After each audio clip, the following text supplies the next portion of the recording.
Hello, internet friends, party people, millennials who watch YouTube.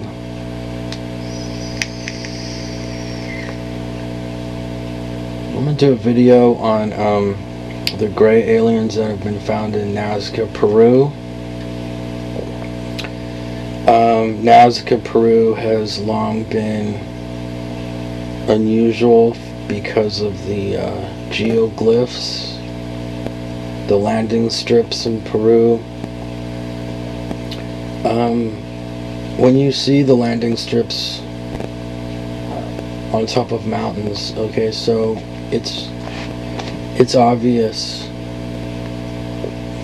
that there are landing strips there of some kind. Someone built a huge runway, you know, in the Nazca, Peru area. So there's been some mummies found that are being called on the internet gray aliens, the grays and stuff like that.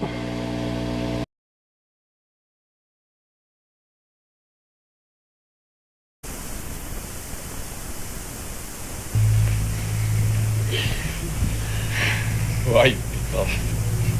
Sean.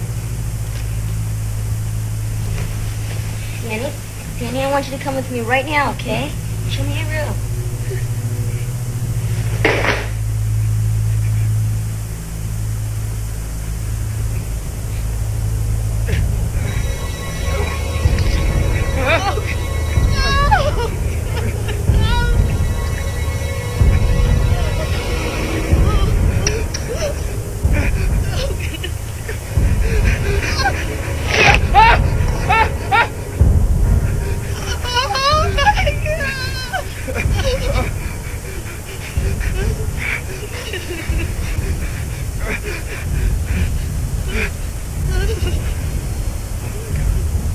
Listen to me very carefully.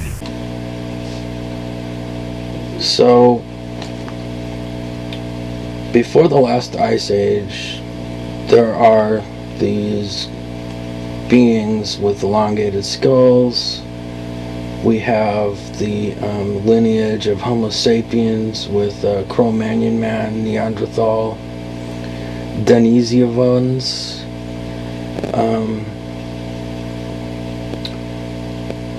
and the like, and apparently, and so these gray mummies have been showing up for a while.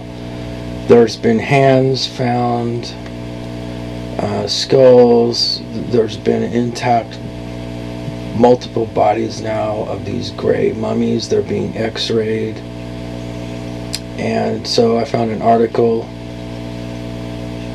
on the gray, one of the larger grays. There's been some also reports of a medium-sized gray with the 3 fingers, 3 toes type of alien. Las mismas características, de acuerdo a los primeros análisis, podrían estar relacionados. Sin embargo, ahora hay que realizar una prueba de ADN para poder determinar el parentesco entre ambos, pero esos son 2 cuerpos y hay 3 de los que parecen obtener características más cercanas a los reptiles que a los seres humanos, es decir, tenemos 5 cuerpos.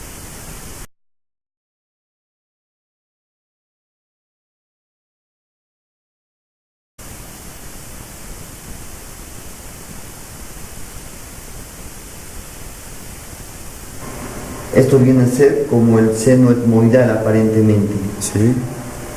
Igual acá encontramos lo que es la mandíbula, una inserción y lo que sería la diferencia de bóveda craneana y cara, ¿no? Hay una diferencia.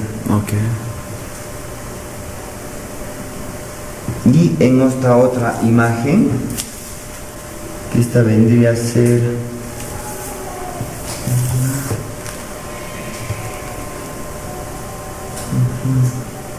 Esta es una mentonazoplaca. Acá podemos encontrar lo que es la mandíbula. Más acá lo que vendría a ser la bóveda craneana, ¿no? Y con sus protuberancias posteriores. Acá podemos ver clarito lo que está la mandíbula, en este arquito que viene acá.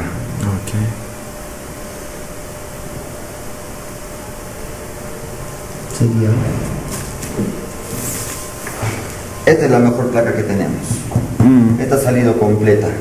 Podemos encontrar tejido óseo en todo su diámetro y en todo su borde del neurocráneo, lo que nos va a dividirnos, uno, lo que es bóveda craneana con un hueso con una lámina interna y una lámina externa, ¿no? Podemos ver que es grueso este hueso. So as you can see, so the last clip is from an amateur who found a cave, and he was having problems getting academics with credentials to go to his cave and look at his findings.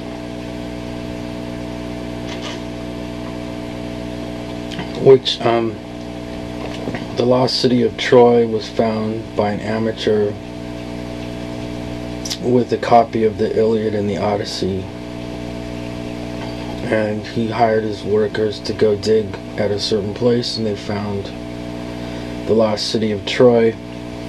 Now, you know, that is taught, it's in what they call the secondary literature, which is the college textbooks. So amateurs do a lot of discovering of anthropology and archaeology, and then try to bring in professionals. And you can find primary literature on the archaeological site of Troy now. So these mummies, so like I said, so besides the small one from the Atacama Desert, so the last clip is from the medium gray three-toed being, and the video and the news article go together, and I'll put links in the description there. So I end up making these videos like at 2 or 3 in the morning after the bars close, because they're so out there. But if you've been watching YouTube, you know that there's these gray mummies have been found for years, you know.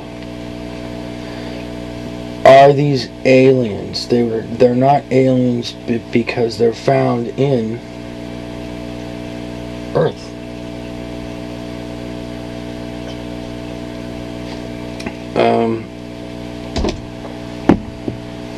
I think they're going to be doing some DNA testing on these. So these aren't the first anomalous skulls found, bodies. And unless you've been living in a cave, there are descriptions of grays every day in the news, the internet, YouTube. So what there hasn't been any living gray beings necessarily being reported like this.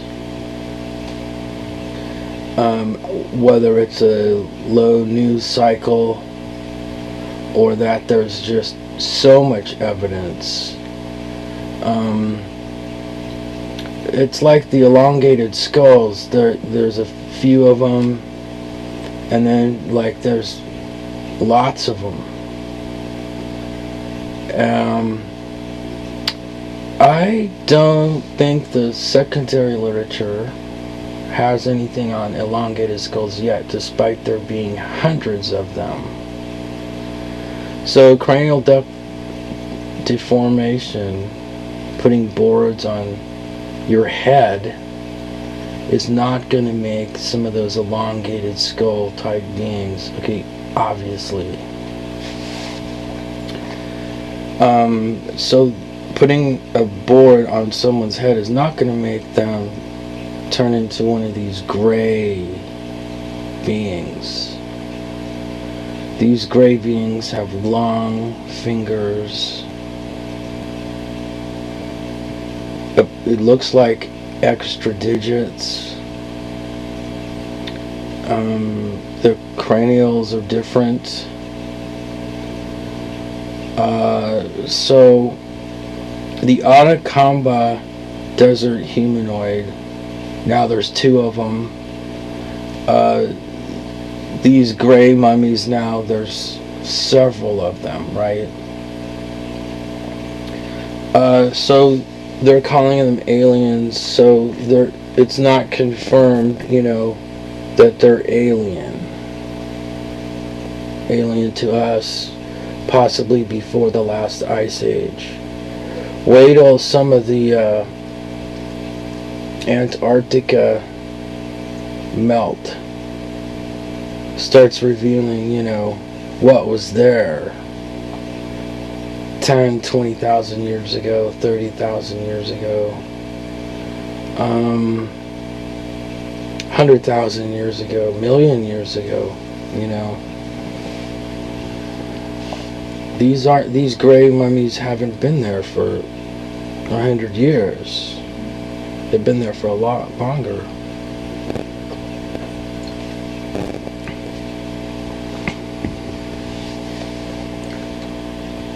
So there's so much news about these gray aliens. This might make it to secondary and primary literature of the science journals. I have a feeling that these are going to be making it to the primary literature before Bigfoot. There's too many doctors reviewing x-rays of these things, too many tests being run. You're going to see gray alien creatures added to academic literature before you're going to see Bigfoot added to academic literature.